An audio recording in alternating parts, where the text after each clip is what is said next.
The Lord be with you. And with your spirit. A reading from the Holy Gospel according to Mark. Again, Jesus left the district of Tyre and went by way of Sidon to the Sea of Galilee into the district of the Decapolis. And people brought to him a deaf man who had a speech impediment and begged him to lay his hand on him. He took him off by himself away from the crowd. He put his finger into the man's ears and, spitting, touched his tongue.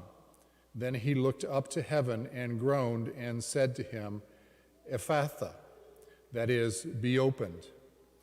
And immediately the man's ears were opened, his speech impediment was removed, and he spoke plainly.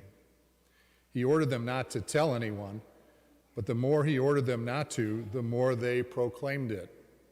They were exceedingly astonished, and they said, "He has done all things well. He makes the deaf hear and the mute speak." The Gospel of the Lord. Praise to you, Lord Jesus Christ.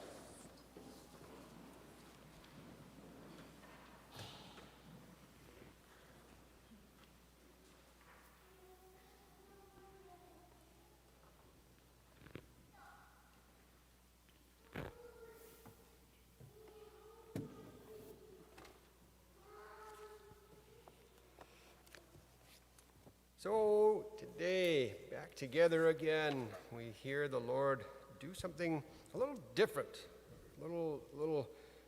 something maybe wouldn't even have been expected in how he heals today. And the first reading speaks of that type of healing, or at least what was healed, speaks of opening tongues, or rather loosing tongues, and opening the eyes and the ears of those who have no ability to utilize those gifts that God has given. That's what the prophet Isaiah speaks of, and of course today we hear Jesus do that. He does that. In Mark's gospel, he literally opens the ears and loosens the tongue of a man who had been born deaf, apparently, and had a speech impediment, unable. But what is interesting is the way he does it. And that's what I want to kind of focus on today. He put his finger into the man's ears and spitting touched his tongue. Kind of sounds, but it's an anointing. Not unlike and very characteristic of all of the sacraments. Every one of them have some word added to an action that brings about healing, starting with baptism. Healed from our sins. And so we know that Jesus has done this in other places too. In John's gospel, we hear about a similar situation where he spat on the ground and made clay out of the spit and anointed a man's eyes and had him wash in the pool of Siloam. Wash in the pool. So very much like sacrament. And then there is, of course, other times where he does not do anything so physically. He just speaks a word, and obviously one of the ones probably everybody remembers, comes right to mind, is the centurion saying, "Don't come. I am not worthy that you would come under my roof." We say it every day, every Mass. But only say the word, and that's what happens. He just says the word, and there's a healing. And of course, even in Mark's gospel, a little later, Bartimaeus, the blind man in Jericho, will be healed in much the same way. It'll just be Jesus' word combined with Bartimaeus' faith, but really no action spoken of. He just heals him. So Jesus can do great things with or without physical effort. And that is a great way, like we are. In fact, we can as well, and we also can see how he does that and imagine that's what they're talking about when they said in the gospel, when we hear in the gospel today, he has done all things well. No matter how he does them, he has done all things well. So Jesus can do great things with or without. And yet I want to focus on those physical labors, where he literally labors in his body, because we're celebrating labor. That's, even if it's a secular holiday, it's real, that we celebrate labor, what our labors are. And in fact, as Catholics, we celebrate it, and we'll talk about that in a second, a lot. There's a part of this Mass that celebrates our labor, a very important part of this Mass. And so that was not always the case. We got to look at this, the reality of history. In fact, in the time of Jesus, among the Greek and Roman elite, those who were real rich, leisure was seen as the highest, one of the highest of all virtues. Leisure, no work whatsoever. And therefore, its opposite, labor, was seen as vice. Labor was for the wicked, the people, the lowest, the low classes who are worth nothing. They labored. All of those who were worth something were in leisure all the time. So those, in fact, those people who believed in that had a problem with Christianity. They saw it as a scandal in many different ways, but one of the scandals they also saw, especially among, again, the Greek and Roman elites, is that these Christians worshiped a laborer, a carpenter. They couldn't have got any lower in some of their eyes. We couldn't be any lower. And then we took instruction from fishermen and another guy, a tent maker, I think his name was Paul, laborers.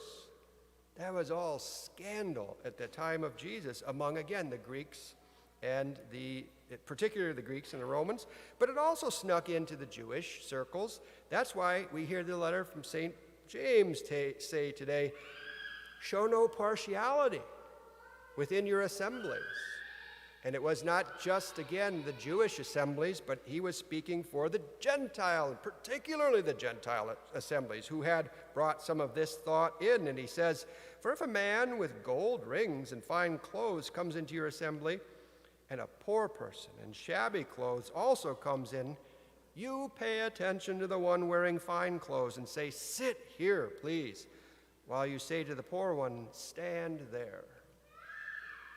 Listen, my beloved brothers and sisters, James goes on to say, did not God choose those who are poor in the world to be rich in faith and heirs to the kingdom that he promised to those who love him? And so, again, James is trying to help at that time to change the ways that people think. We still need that help today. That kind of elitism has not gone out of us. But we have opportunities to help make sure that I keep on track with where the Lord wants, or stay where the Lord wants me, and do the work that he asks of me. Next week, we're going to have a chance to help the laborers. We will have a migrant workers appeal, service appeal. We do it every year. Most of you will remember it. New ones it's explained in the bulletin. But what we do is actually collect stuff for migrant workers who come up here and have not. Their clothes aren't shabby. The fact is they don't sometimes have the right clothes for a winter or a fall when they're here, and they don't know it. And so we will be collecting goods, toiletries, other things for them. It's all listed. It'll all be listed. And we'll start next weekend by giving the bags out, and the following weekend we bring them back. And the neatest thing about that is, yes, you could give a check. I could give a check. I could give money and have somebody else do that. But this is laboring. We're going to go to the shopping mall and buy the stuff on the sheet, bring it back, and literally do the work for these workers. Now, of course, there's nothing wrong with offering financial assistance just from our monetary gifts. And in fact, we do that every week with our parish gifts. To the normal gift for the parish, I do it every week, and again, not to boast, but just to make the point, right out of my paycheck that you guys give to me. Now, I don't even see it, like there's almost no giving to that because I'm just not used to having it. It's okay, because that still represents my labor, your labor. That's what that money is. It's a representation of the work that you have done. It's kind of this sad reason why, again, offertory is the fruit of our labor, but we don't have the symbol so much because of COVID by having it in the back and not coming up. But it's still there. That is the symbol of our labor. And we will be giving some more of that symbol in a sense, in a way where we can't literally go and do for our brothers and sisters in Haiti today. I'll talk a little more about that, who not only endured Ida like we did, but an earthquake before it, a horrible earthquake. And they were like dirt poor before that all happened. So they are really hurting. And so we're going to be able to do with just monetary some good in that sense. But even the offertory, again, even though it's the fruit of our labors, I kind of want to talk today about times when we can do good in an actual physical way, like Christ, who spat into the soil, who put his hands in the man's ears, his fingers in his ears. He actually did something with his body. And why is that important? You are the image and likeness of God in your body as much as in our spirits. And he took on our image of our body. And so what people see you do, what people experience you do physically, they experience God doing it for you, for them. I was with the Knights of Columbus this last week at our monthly meeting, and it was there that I was kind of really taken aback and really kind of thinking about what's the approach of the Knights of Columbus? It's always the same thing. We got brothers in here today. It's really interesting. They don't just ask for money direct, if you notice. It's not just, this is what we need, go ahead and give us a collection, we'll take a collection. They always do something. And then within the midst of doing something for you, they ask for something to help to do something else. Think of it, Tootsie Roll drives out there in the weather, no matter how good, bad, or ugly the weather is, there they are, working out there to give you just a Tootsie Roll so that they can take whatever you give back to them to give to persons with disabilities, with struggles in the world. The Knights of Columbus breakfasts are on their way back. All of that, again, is to give, work, come in, get the eggs together, do all the stuff that makes it really sometimes hard to sit through Mass because we can smell it. The fish fries, look at how they had to go through this last 2 years, especially last year, to really revamp that, to do something, and then ask in return after there's a gift of their efforts, their physical efforts. The golf outing last weekend, etc., etc. They don't just ask, they do. And I thought, this is really what the Lord is talking about, physically doing something. And then sometimes they don't just take the money and then give it to that special gift or to that special need. They literally go and buy the need. And one of the things that they were talking about is really cool. Knights of Columbus throughout the whole country are involved in trying to get ultrasound machines in every pregnancy help center. And not just say, here's money, go buy it. No, they go buy it, they go install it. In every pregnancy, that's what the Knights of Columbus are trying to do. And the pregnancy help centers say, that's the best gift we could ever receive. Because the best thing that a mother and a father could do is to see their child's face. And that changes everything. It's a bond that cannot then so easily be broken. So besides the Knights and our migrant ministry, we have many opportunities for each of us to get our hands dirty, to build up a few calluses. I remember Father Jerry Vinke, my vocation director, said, these hands are for chalices, not calluses. But sometimes they're for calluses too, to get out there and to work. And he was just kidding, of course. He was a farm boy just like me.